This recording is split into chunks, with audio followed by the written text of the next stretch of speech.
بنانے کی فرصت رہی. اگر تیرے جیب میں پیسے نہ ہو تو تو غم کے مارے پریشان ہو جاتا ہے. ذرا سوچ کہ تیرے نامہ اعمال میں نیکیاں ہے یا نہیں ہے. تجھے نیکی نہ ہونا کوئی نہیں ستاتا کہ میرے اعمال میں نیکی نہیں ہے, میرے اعمال میں گناہ بھرے ہوئے ہیں. تجھ پر قرض بڑھ جائے تو تو پریشان ہو جاتا ہے, تیرے گناہ بڑھ رہے اور تجھے کسی قسم کی پریشانی نہیں ہے. تیرا بیٹا 4 دن تیری نافرمانی کرتا ہے تو تو دل ملا جاتا ہے, پریشان ہو جائے, میرا بیٹا میرا نافرمان ہو گیا. ارے بھائی کی زندگی پر اپنے رب کی نافرمانی کر رہا ہے, تجھے تیری رب کی نافرمانی کا احساس نہیں ہے.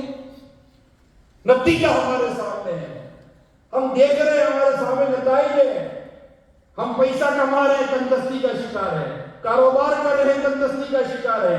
گھر ہے, محبت نہیں ہے. میاں بیوی ہے, اتفاق نہیں ہے. اولاد ہے, فرمانبرداری نہیں ہے. بھائی بھائی ہے, اتفاق نہیں ہے. ڈپریشن, شوگر, ٹینشن, طرح طرح کے امراض ہمیں لگ گئے ہیں. ہسپتالوں میں جگہ نہیں ہے, قبرستانوں میں جگہ نہیں ہے, دلوں میں ایک دوسرے کی محبت بھی نہیں ہے. یعنی کچھ سوچتا نہیں ہے ہم کو کہ یہ سب کچھ ہو کیا رہا ہے ہمارے ساتھ.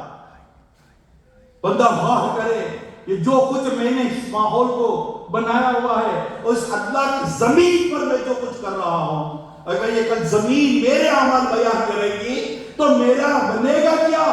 سورہ زلزال میں اللہ پاک فرماتا ہے یومئذ تحدث اخبارہا, زمین اپنے راز اکھیل دے گی, اپنی خبریں بیان کرے گی کہ کس نے اس پر نیکی کی, کس نے اس پر برائی کی, کس نے اس پر گناہ کی ہے. سورہ یاسین کا الیوم نختم علی افواہہم, الیوم یختم علی افواہہم وتکلمنا ایدیہم